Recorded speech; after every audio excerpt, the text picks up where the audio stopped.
Hello, true believers. This is Vendetta, and let me do a review on this electric scooter. Now, this is a no-name brand. It's a generic brand. Like I said, I got this with after shipping about $280, $290, so almost 300. But I think you can get away with if you shop around on Shopee or Lazada. I've seen it probably anywhere between like 260, 280, $280, maybe 20, or if you really look around, $40 cheaper. When I was looking at it, I was getting the seal up Q8 with suspension in the back. So this isn't exactly what I got. What I ordered. So there's some things that are missing that I thought that I would be expecting. And those would be the number one would be the my biggest disappointment is probably that it didn't have any shocks in the back. As you could see, this one's pretty much fixed like that. It's just, you got shocks over here on the seat and the shocks over here in the front, which is it's pretty good. If you jump on it, it'll bounce down. I don't think it's a really a big deal, but it's something that I was expecting that they would have. So I would, I don't know how you can make sure that what you see on the ad or in the advertising that they're showing online is exactly what you're gonna get. But this is generic as probably the no-name brand, budget, cheap scooter.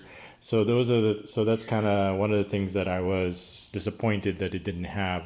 Another one it didn't have is the turn signals. There's no turn signals as you can see from over here. It's just the light on and light off. So, and then it's got the horn. So what I'll do is I'll demonstrate. So this is how you turn it on. So you hold it down for a few seconds until the light comes on. And then over here you can pretty much change the setting. The only setting that I've changed so far that I figured out is if you press this, you can change what kind of display you want, and it shows the battery life. And over here you can change second gear, third gear. I think it goes like 15 miles per hour up to, this is the highest in gear one. Then gear two is probably like 20, and gear three probably 25 miles per hour is the max on this scooter, which is pretty good. I mean, that's all I want. I think it's 25 miles per hour is probably the max I would feel safe or comfortable in the scooter. Anything more, it's kind of, I would feel better if I was inside a car. And then if you press the power button longer, like this, I'm sorry. I'm sorry, it's the both of them. You press both of these for a while, then you can go through the different modes. So you press this down like this, and it will go through. Oh, here, miles. So I changed it to miles. Oh, good. And then you could change, oh, kilometers, not what I want. P2. Well, anyway, so that's how you kind of go through the modes. And I was able, at first, I didn't understand when I would pull on the throttle, it wouldn't work. And what it was at was actually, okay, it's 9 miles now. So it's in miles now, was that it was on push start, which means you have to push it to where it was going, to a certain momentum, and then then the throttle will work. So it's kind of like probably a safety issue, so that way it's not at a standstill. But I put it on non-zero anyway, so it'll be easier to get the scooter going. And then and then this is what the horn looks like. I mean, sounds like kind of dinky, but it gets the job done. And here's the light. So if you look over there, there's a light shining it down on the ground. I mean, you could probably get it to shine a little further out, and then you could see over here that it's got these red, green, blue uh, on the bottom. And like I said, what's disappointing, and then it has the brake light in the back. So if you squeeze the brake, here, I'll squeeze the brake so you can see. Squeeze the brake, lights up like that. But over here, it's supposed to have the turn. I think these are supposed to be the turn signals, but it doesn't work on this one. So let's turn off the lights. So that's how it works. And then what's kind of nice about this is it folds. So you've got front, this is the front brake, and this is the back brake, and both of them cause the brake light to light up. And what's nice about this is it folds. I'm not going to demonstrate right now, but over here the handlebar folds, and then this part folds over here, and it's got a little safety device over here, so it'll fold that way. And then the seats fold also, and then you could take off the seat, so it's pretty compact when it comes to transporting it. So that's what's good about it also. So, and what's also good is this has a suspension on the seat also, so, and then the springs over here, so it's more comfortable while you're sitting. But the problem is, so there's basically three problems that I faced that I kind of noticed with this. Okay, I was just looking at outside. Three, like, so I already mentioned, one of them was there's no turn signals. Second one was there's no rear suspension, so it's pretty solid back there. And the third is this part is not removable. As you can see, if you wanted to remove the seat and be easier for you to like push it like a scooter, you would have to unbolt it here and then unbolt it here and take this fender off. So that's not ideal. But the seat is pretty comfortable. But since we live in an area where there's a lot of hills, then what you're going to be doing, and then that's the fourth thing, is it's just single motor. So the fourth problem with this is it's great with it on flat surface, and it's great when it's like maybe a 10 to 15 degree incline. But anything higher than that, 20 to 30, then you're really struggling with it now, where you have to kind of wind around and stop, or have some momentum or push. So I wouldn't recommend this if hills are important for you. But if hills aren't important, then that's fine. So those are the four things, the four problems we have with this. No turn signal, no rear suspension. The seat is not as easy to remove. I mean, it could be removed if you really wanted to, but won't be as easy. And its climbing power is not all that great. So it can do a little bit, maybe 10 to 15 degree incline, but other than that, you're going to have to push it.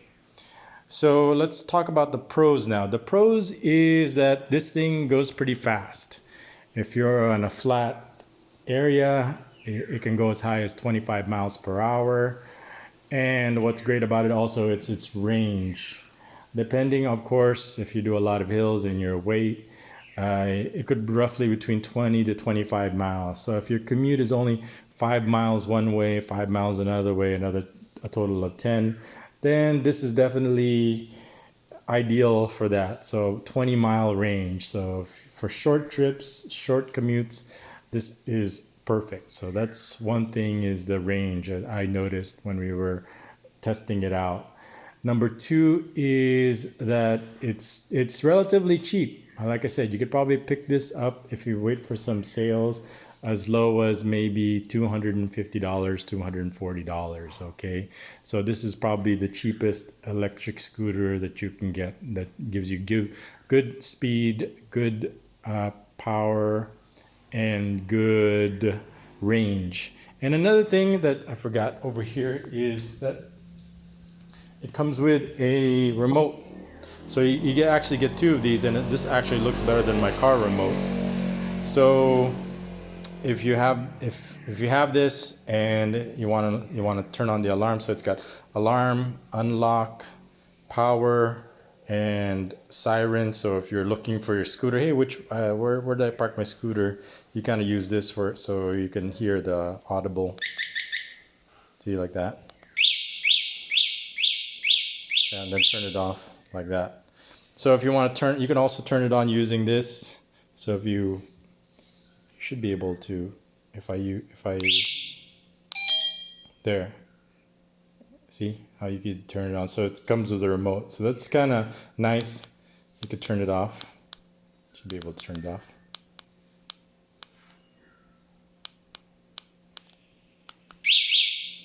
There, I guess this was the turn off part. So you can turn it. So let's do turn it on and use this button to turn it off.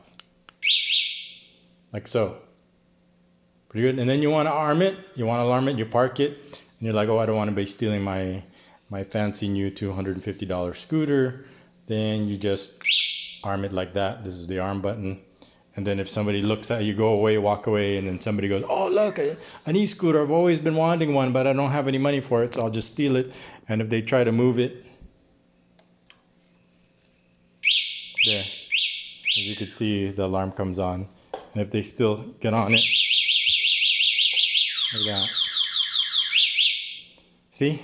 So this is kind of like the added surprise that I didn't know. Will it make up for it for not having the suspension and the non-removable seat and the no turn signals? If it's a big deal for you, but it is a budget scooter, a no-name budget Chinese scooter. So this is just a gimmick extra added plus. So I still wouldn't be, the idea of a scooter is you don't want to leave this thing outside. So you just bring it with you is the idea. It's portable. So you're not going to be leaving this outside. So this is kind of like a pretty much gimmicky. And I would rather have those things, the removing the seat, even though I like the seat and the rear suspension, even though I don't really go off-roading with it. So it's not a deal breaker, but I did what I was expecting it, and some turn signals would have been nice. Not that I'm going to be using it that often. It's not really a deal breaker, but like I said, most bikes now come with it. I mean, most scooters come with it, so it's kind of a deal breaker that it didn't include it. When it's just pretty. I don't think it's that expensive. You know, you save what, 50 cents by not having it. But definitely they did shortcuts on the suspension in the back and the way this is designed. This is just designed to have a seat. And the problem is when you have a seat is it's more comfortable, but the coolness factor kind of diminishes. And now it looks more like one of those senior citizen scooters versus something that's kind of hip and modern. So, but it is comfortable, and the seats, I have to say, are pretty comfortable. So what do I think of it? I think of what I think of it is those, other than those missing things, I think it's if you can get it for the cheaper price instead of what I paid for at $40, and if you're going for something budget and just wanted to try it out, then yeah, I recommend it, because these things can get pretty expensive if you want the dual motor. It's gonna cost you double. You're talking about $500, maybe $600 for the dual motor, for the dual motor version, so you can go twice as fast and go up and be able to go up hills. But so if you're willing to spend that much, but if you're already spending that much, $600, then you kind of get to a point where if you just spend a little bit more, you could probably get a real scooter, but then it won't have the then you're looking at the pros and cons of actually having a scooter. It's not portable, then you have to deal with gas, then you have to deal with the insurance and registration, versus this you don't have to deal with any of those things. And the best part about it is it charges about 4 hours. So you can after you go 20 to 25 miles capacity on it, it only takes about 4 hours to charge. So I charged it up and it's fully charged. So those are the other advantages. So let's go through the pros and cons again. The cons is seat is not as removable. There's no rear suspension. There's no turn signals, and above 10 to 15 degrees. When you're over 10, 15 degrees, then this thing can pretty much, if you go up to 30-degree incline, then it pretty much comes to a stop and you have to push it. So those are the cons. The pros is it's very compact, collapsible. The price, it's definitely a budget price. The seat is comfortable because of the spring and the suspension. The the speed is good. What I really want is 25 miles per hour, and the range is good, about 20 to 25 miles per 25 miles also per charge. And the delivery, it took about 10 days for it to arrive here. Some of the things I like also is the light, and here's the other added feature is for a little bit of safety. But I think people will just, even if the alarm is on, this thing is so easy to steal, they'll just take it, and they probably just remove the alarm feature. But it's there. So is it gimmicky? And like I said, I would rather have those other things: the suspension, the turn signal, and the easy removable seat. But for the price, I don't think you could get a low the dual hub or dual motor. You definitely have to spend the $500 for the, like I said, once you start getting $500, $600, then you could probably, could you go into like a regular scooter instead? And the answer is probably no, because those are usually $1,000 to $2,000. But for $250, I think this is a pretty good bargain. It is the nice sweet spot, and you get pretty much everything you're looking for in a scooter. The price, the portability, the compactness, you could stick it in your trunk, and it's so far it's pretty sturdy. And like I said, the range and the speed and the comfort is pretty good, and you don't have to worry about insurance or registration, and it charges up nicely, and it's also pretty fun to use. We haven't had a chance to use it that much because of the quarantine right now. You're only allowed to go out at like 3 hours in the morning. But once that's the quarantine is finished, then this is something we'll probably use to go jogging with while I'm with Hero. That's the purpose why I got it. The only problem is we just have to avoid hills, or I'd have just to remove the seat and just push my way up the hills while I'm jogging with Hero. But anyway, like I said, if you're looking for a budget electric scooter and you don't need the speed, you don't need to go uphill, and you're on also on a budget, you can't spend too much money, then this is and you have a short commute, then this is perfect for you. And if I had something like this when I was young or when I was in high school, I wouldn't need a car then, because I think it's only, like I said, I think 3 or 4 miles to school and back. So this would have been perfect for me, and I would have been able to do a lot of after school activities because of this.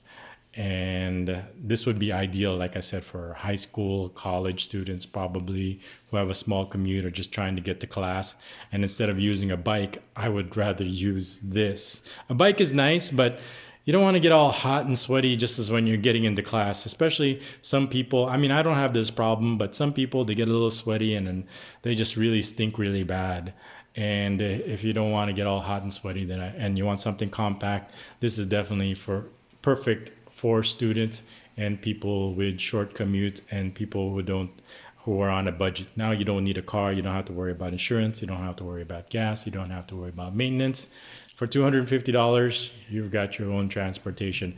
And if you really need it, if you really need the power, if you really need the speed, then go ahead and upgrade to the $600 version and you'll be much happier. But if you don't need those things, then this $250 no name Chinese budget electric scooter is just fine.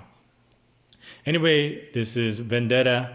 Thanks for watching. If you have any questions or comments, please go ahead and leave a like and subscribe. Thanks again for watching.